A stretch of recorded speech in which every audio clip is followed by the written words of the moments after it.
عمران نیازی پر آج اس وقت جو مصیبتیں آ رہی ہیں دن بدن ان میں اضافہ ہوتا جا رہا ہے، نہ دن میں سکون نہ رات میں۔ آخر ان تمام مصائب کی اصل وجہ کیا ہے؟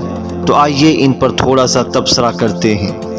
اللہ قرآن میں ارشاد فرماتے ہیں جو مصائب بھی تم پر آتے ہیں وہ تمہارے اعمال بد کا نتیجہ ہوتے ہیں۔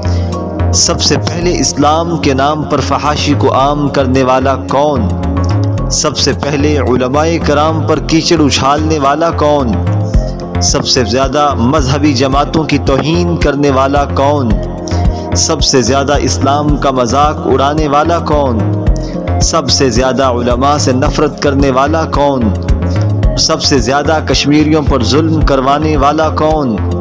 سب سے زیادہ قادیانیوں سے محبت کرنے والا کون؟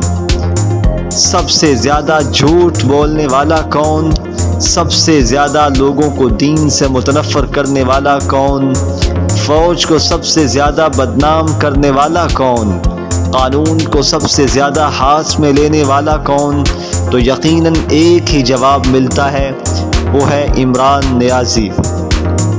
جس نے قادیانیوں سے ووٹ مانگے کون تھا؟ جس نے اسٹیج پر علماء کو گالیاں دیں کون تھا؟ جس نے صحابہ کی گستاخیاں کی وہ کون تھا؟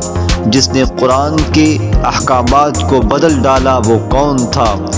جس نے ممتاز قادری کو دہشت گرد قرار دیا وہ کون تھا؟ جس نے TLP جیسی مذہبی حقیقی جماعت کو سب سے بڑا فتنہ کہا وہ کون تھا؟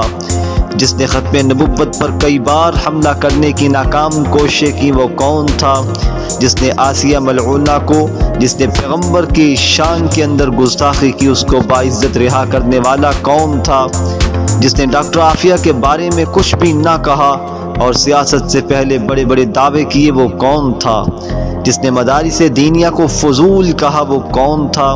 اور جس نے اپنے جلسوں کو امر بالمعروف اور نہی عن المنکر کا ٹائٹل لگایا وہ کون تھا؟ کون تھا جس نے عورتوں کو سر عام نچوایا؟ اور وہ کون تھا جس نے رمضان المبارک کی حرمت کو پامال کیا؟ یقیناً ایک ہی نام ملتا ہے اور وہ ہے عمران نیازی۔ آج قرآن مجید کی اسی مقدس کے تحت یہ مقبول و منظور ہے کہ جو مصائب بھی تم پر آتے ہیں وہ تمہارے اعمال کا نتیجہ ہوتا ہے۔